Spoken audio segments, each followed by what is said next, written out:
बिलावल भुट्टो ने सैन्य तख्तापलट की आशंका जाहिर की है। ऑक्सफोर्ड यूनियन में वार्षिक बेनजीर भुट्टो मेमोरियल के कार्यक्रम में भुट्टो ने कहा कि पाकिस्तान को सैन्य तख्तापलट से मुक्त रखने पर जोर देना चाहिए। पाकिस्तान एक और सैन्य तख्तापलट का हकदार नहीं है।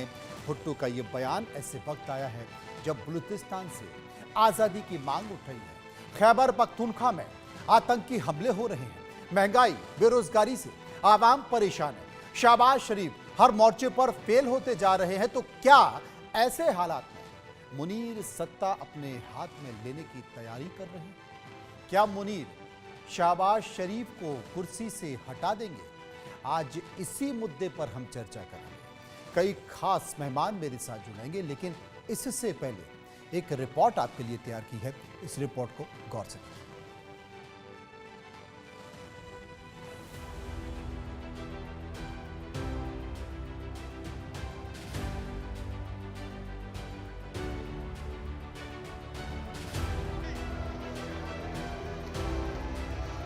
टीटीपी की मार से जब पाकिस्तान कराह रहा है, बलूचिस्तान में जब बवाल बढ़ रहा है, कराची से लेकर इस्लामाबाद तक जब इमरान समर्थकों का गुस्सा बढ़ रहा है, महंगाई, बेरोजगारी से जब पाकिस्तान की आवाम त्राहिमाम कर रही है, तब पाकिस्तान पीपुल्स पार्टी के चीफ बिलावल भुट्टो का बड़ा बयान सामने आया है।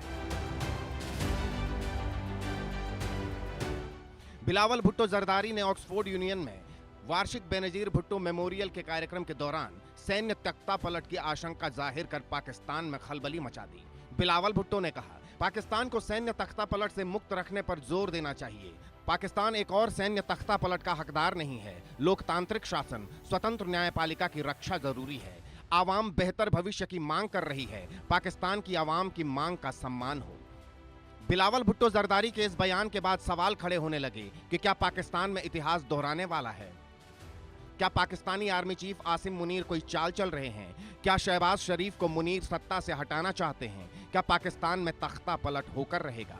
ये सवाल सिर्फ बिलावल के बयान के बाद ही नहीं खड़े होते, बल्कि पाकिस्तान के हालिया हालात भी इन सवालों को जन्म दे रहे हैं। पाकिस्तान के हालात बद से बदतर होते जा रहे हैं। जिन आतंकियों को पाकिस्तान ने पाला, वही उस पर हमला कर रहे हैं। इमरान समर्थक सड़कों पर उतरने की तैयारी कर रहे हैं और बलूचिस्तान में तो आजादी की मांग तेज होती जा रही है। यानी शहबाज शरीफ हर मोर्चे पर फेल हो रहे हैं। कि इस वक्त दो सूबों में हुकूमत का कोई रिट मौजूद नहीं है, और अगर मैं आज वज़ीर आज़म से यहाँ होते और उनके खिदमत पे बसद एहतराम ये अर्ज करता कि कबायली इलाकों में क्या हो रहा है, उसके साथ मुत्तसिल अजला में क्या हो रहा है, बलूचिस्तान में क्या हो रहा है, तो शायद वो यही कहते कि मुझे उसका कोई इल्म नहीं है। अगर मेरा हुक्मरान जिस हैसियत में भी है, मुल्की मामलात के बारे में इतना बेखबर है, और मुझे याद है एक ज़माने में हमने मिलकर काम किया है, अफ़गानिस्तान हमारे जरगे जाते थे और मैंने जब उनसे पूछा तो उनको कोई इल्म नहीं था। कौन फैसले करता है, कहां फैसले किए जाते हैं? जिम्मेदार तो कल पाकिस्तान होगा। बलूचों के विद्रोह के बीच कुछ दिन पहले पाकिस्तान की संसद में मौलाना फजलुर रहमान ने पाकिस्तान के दो टुकड़े होने की आशंका जताई थी, और अब बिलावल भुट्टो ने सैन्य तख्तापलट की आशंका जाहिर कर कई सवाल खड़े कर दिए हैं। सवाल है कि क्या पाकिस्तान में तख्तापलट होकर रहेगा? क्या शहबाज शरीफ की कुर्सी खतरे में है? और सवाल ये भी, अगर शहबाज जाएंगे तो क्या मुनीर सत्ता संभालेंगे? Bureau report, India news.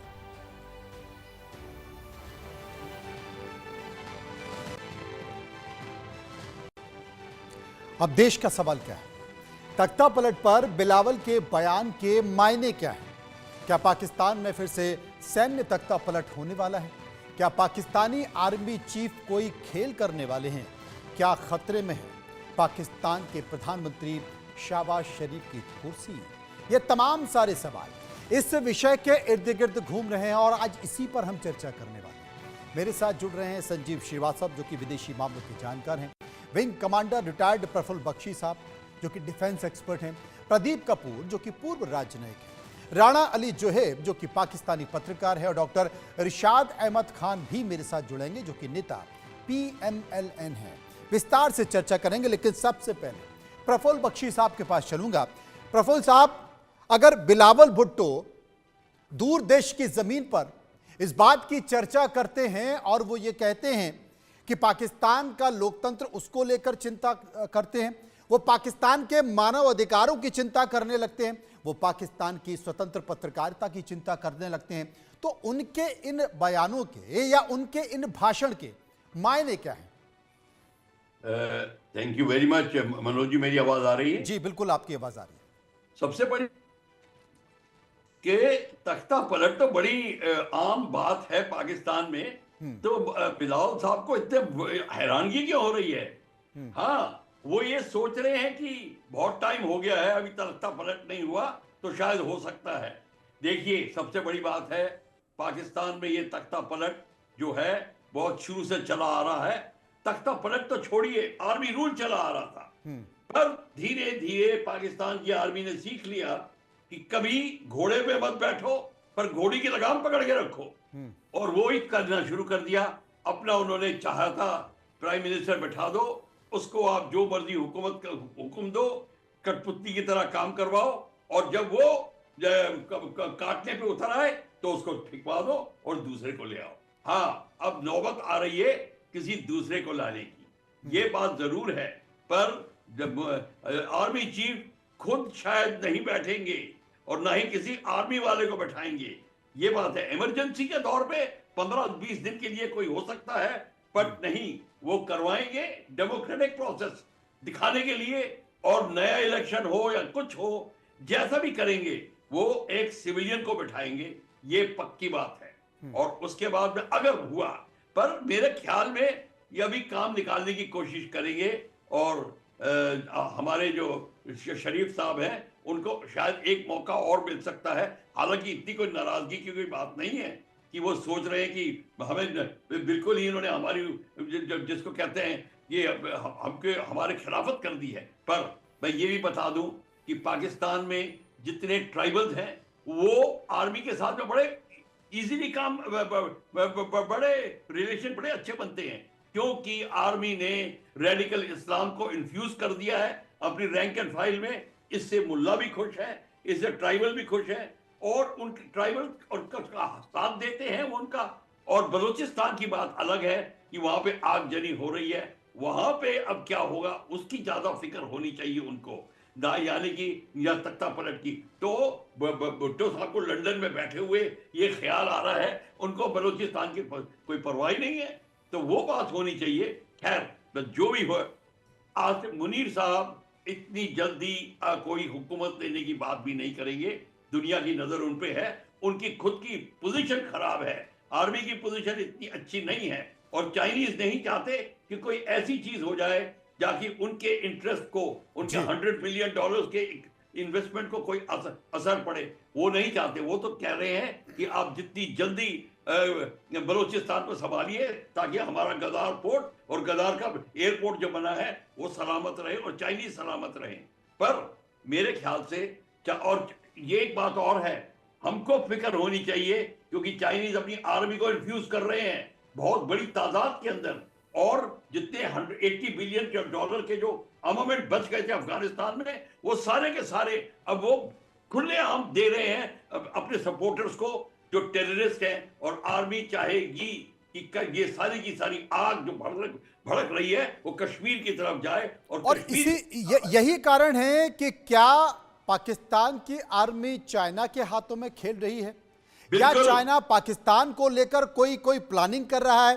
Rana जो है पाकिस्तानी पत्रकार मेरे साथ मौजूद हैं। राणा साहब, कल हम इस बात का जिक्र भी कर रहे थे, आपने कहा था कि साहब पाकिस्तान की संसद में अगर कोई भी बात हो रही है तो इसको उतनी गंभीरता से लेने की जरूरत नहीं है, आपने ये कल कहा था। आज देखिए, बिलावल भुट्टो ने विदेशी सरजमी पर चिंता पाकिस्तान के मानव अधिकारों की कर दी, चिंता पाकिस्तान की स्वतंत्र पत्रकारिता की कर दी, और उनकी बातों में, उनके भाषण में चिंता इस बात को लेकर भी थी कि कहीं पाकिस्तान में एक बार फिर से तख्ता पलट ना हो जाए, क्योंकि पाकिस्तान इस बार या अब तख्ता पलट झेलने की स्थिति में नहीं है। क्या कहेंगे इन शब्दों को लेकर? मनोज जी, बहुत शुक्रिया आपका।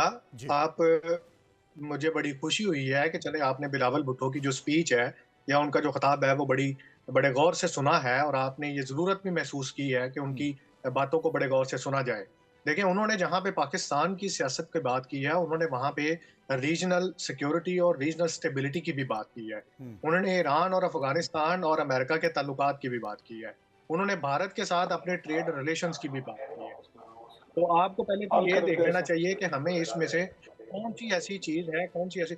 अच्छा, एक तो मुझे लगता है कि मेरा ये जो जूम है वो किसी ऐसे कनेक्टेड है गेस्ट के साथ कि उनके कमरे में कोई बंदा बैठा है और वो कंटिन्यूसली बातें कर रहा है। आप काइंडली मुझे लगता है कि इरशाद साहब, इरशाद अहमद साहब थोड़ा सा राणा जोहेब साहब बोल रहे हैं, तो बातचीत ना हो तो मुझे लगता है कि बेहतर सुनाई दिया जा सकता है।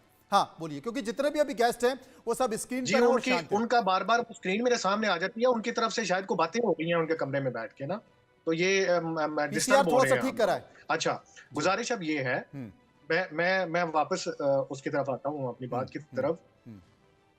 हेलो जी जी, आपकी आवाज आ रही है। जोहेब साहब बताएं, जोहेब साहब बताएं, आपकी आवाज आ रही है।